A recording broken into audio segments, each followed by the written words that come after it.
Hello friends, how's it going? I hope you're having a beautiful day. Let's freak out about some books together today.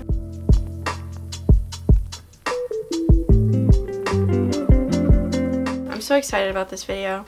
Never done one of these before, but we're gonna do it today. Real quick, drinking a nice iced chai this morning. It's not morning, I don't know why I said that. And my candle today is lavender. Lovely. Let's get into the tag. I've listed a couple people in the description who I believe are the creators.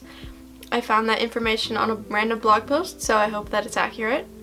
So check those two YouTubers out if you are interested. And we've got quite a bit of information to go through, so let's get started. I have my answers and stuff on my computer here. Okay, here we go.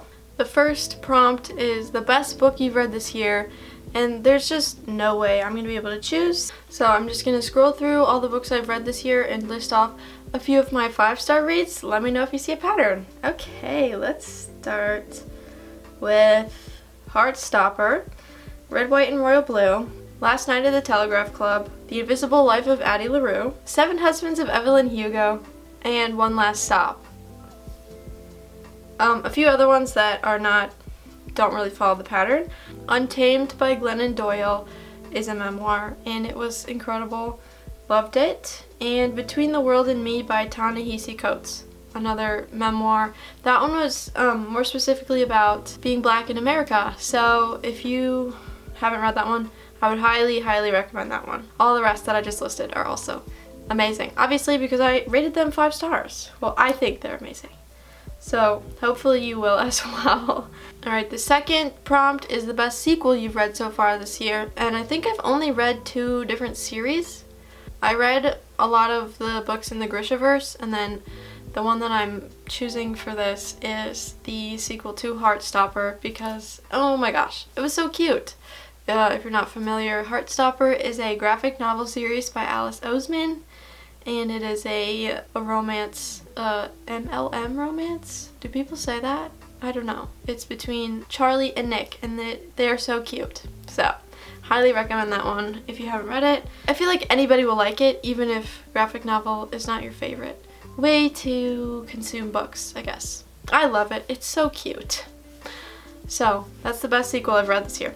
Number 3 is a new release that you haven't read yet, but you want to. And so for this, I've chosen Ace of Spades by Farida Abike Imide. And this book looks so good. I think it just came out in June. Based on the synopsis that I've read, it sounds like a dark academia thriller, but it also talks about like institutionalized racism.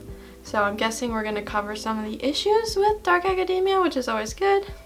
And there's a Gossip Girl-like character who like texts about people's personal lives. And there's queer representation. So it really just seems like the perfect book. So hopefully I'll be able to get my hands on that soon. Very excited about that one. And my most anticipated release for the second half of the year is Sally Rooney's new book, Beautiful World, Where Are You? I just love Sally Rooney's work so much. And I think this is going to be her 3rd book.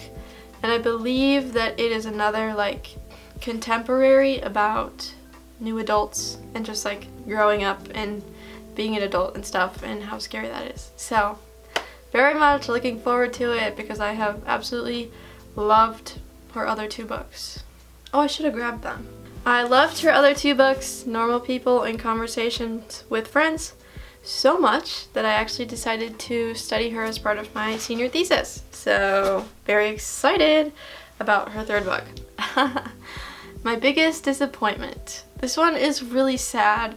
If you're one of my book club pals, sorry about this one, but my biggest disappointment of 2021 so far is The Lost Apothecary by Sarah Penner, which is really sad because the synopsis is like the coolest thing ever. Like, who wouldn't want to read a book about this woman who owns an apothecary where all she sells is like poison for women to kill men?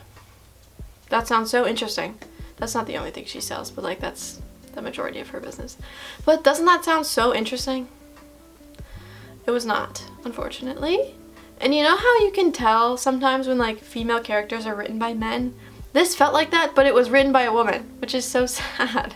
So yeah, not a huge fan of that one. I gave it 2 stars. Let's move on. For my biggest surprise, I have 2 books. First up is The Fellowship of the Ring by J.R.R. Tolkien. This is a very intense, like, high fantasy book. It's written basically like a history book, but I loved it. I was really shocked that I loved it so much. J.R.R. Tolkien writes stuff so matter of fact. There's not like a lot of emotion packed into it. Like, I just recently watched the movie of The Fellowship of the Ring again, and the movie is just so much more emotional because they spend more time on like the really intense emotion parts in the movie, and then they skim over the more like journey type stuff, I think. I would think that I would not enjoy this so much, but for some reason I just really loved it. Highly recommend The Fellowship of the Ring. And my other surprise was A Room of One's Own by Virginia Woolf. It was mostly a surprise to me because I didn't realize that it was like a non-fiction feminist essay, basically. I was pleasantly surprised by that because I read Mrs. Dalloway last year, I think, and I was not a huge fan. So I'm glad that I enjoyed A Room of One's Own. I felt like it was a very nice introduction into like feminist theory literature type stuff. So very excited about that one. The next question is favorite new author, new to you or a debut author, either one. And I apologize in advance for how much I'm going to talk about this author, but it is Casey McQuiston. I have both of their books, as you can see. One Last Stop just came out this year, but I read both of these this year for the first time, and oh my gosh. Casey McQuiston's writing style is just like, I feel like it's exactly my personality. I don't know how to explain that very well, but they just write with such a like sarcastic writing tone, and their books are hilarious. They're like the funniest books I've ever read. So very much loving Casey McQuiston this year, as you can probably tell by the first question. But anyway, the next prompt is new fictional crush. I don't usually get crushes on like book characters. Characters from like TV shows and movies I feel like is more understandable, but for me, I don't know. I don't usually get like crushes. So these are a bit of a stretch, but we have Henry from The Invisible Life of Addie LaRue. He was just so sweet, and I really enjoyed his character, even though I feel like he was like flawed, but in a nice way. I don't know. I liked Henry a lot. Then we have Nora and June from Red, White, and Royal Blue. They are so iconic, and I love them. Then we have newest favorite character. For one, I picked Jesper from Six of Crows. Especially in the show, I feel like, because like just, okay, in the Shadow and Bone Netflix series, I feel like I just liked every character more than I did in the books, but Jesper was like the most perfect character in that entire show. But I also love his character in Six of Crows. He's so funny. I don't know, I am always a sucker for the funny characters, so we love Jesper. The other one I picked is Mila from, can you guess? One Last Stop. I feel like I have to talk about one of Casey McQuiston's book in every single prompt, but anyway. Mila is the main character, August's roommate in One Last Stop. She is so fun and weird and quirky, and I love her. I feel like in One Last Stop especially, the secondary characters were a little bit more interesting than August. I still liked August, okay? I still liked her a lot, but I feel like the secondary characters just gave the book so much life, and I just love them all, but especially Mila. So, yeah, she's my favorite. Sorry in advance for this one, but the next book is, or the next prompt is The Book That Made You Cry, and again, One Last Stop. And I picked this one, I think there are probably a few books that I've read this year that made me cry, but I picked this one because it literally made me cry almost non-stop for the last like 50 pages of the book. So it really snuck up on me, because in the beginning I was like, this is going so slow, nothing is happening. That's an exaggeration, but anyway. And then at the end I was literally sobbing for the last 50 pages, and I was like, what is going on? Yes, this one definitely made me cry a lot, but I loved every second of it. Okay. Prompt 11 is a book that made you happy, and I was going to pick Red, White, and Royal Blue for this one, but I decided that I should probably talk about something else, so I chose Get a Life, Chloe Brown, because this book by Talia Hibbert, because this book was adorable. It made me very happy. I don't know. I feel like the representation in this book is so good. Before reading this one, I don't think I had ever read a book with like disability representation. The main character, Chloe, has, I don't remember. She has chronic illness, but I don't remember what it was. But basically, she was just like in constant pain. And so it was really interesting, like reading about a character who had chronic illness. I don't think I've ever read a book like that before, so highly enjoyed that one. Plus, it was just so cute. I've read quite a few romances this year, which is really weird for me. And turns out that I'm a big old softie and I love romances now, so that's pretty cool. I'm very much looking forward to reading Take a Hint, Dani Brown, and Act Your Age, Eve Brown, because I really enjoyed Dani and Eve's little cameos in Get a Life, Chloe Brown. So I'm really looking forward to seeing them get their own little love stories. So I love Talia Hibbert's writing so far. I've only read one of her books, but very excited to read the others. Okay, moving on. The most beautiful book you've bought or received this year.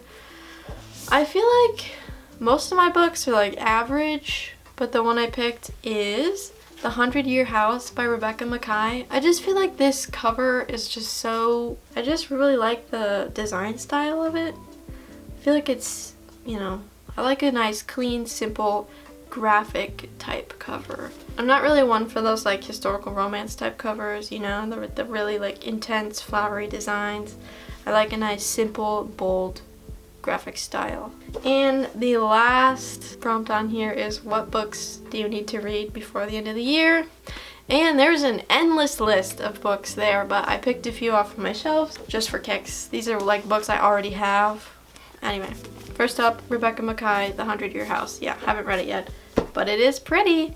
And then The Body in the Library by Agatha Christie. I'm kind of an Agatha Christie stan, but I haven't read that many of her books. This is a Miss Marple mystery. I am planning on doing an Agatha Christie like 24-hour readathon in the fall, just so you know. Get excited for that. So this will probably be on the TBR for that one. Then we have The Roundhouse by Louise Erdrich. I believe she's an indigenous author, which is really cool. I'm trying to, be much more diverse in my book choices, and I don't think I've read any books by indigenous authors, so I'm excited about this one.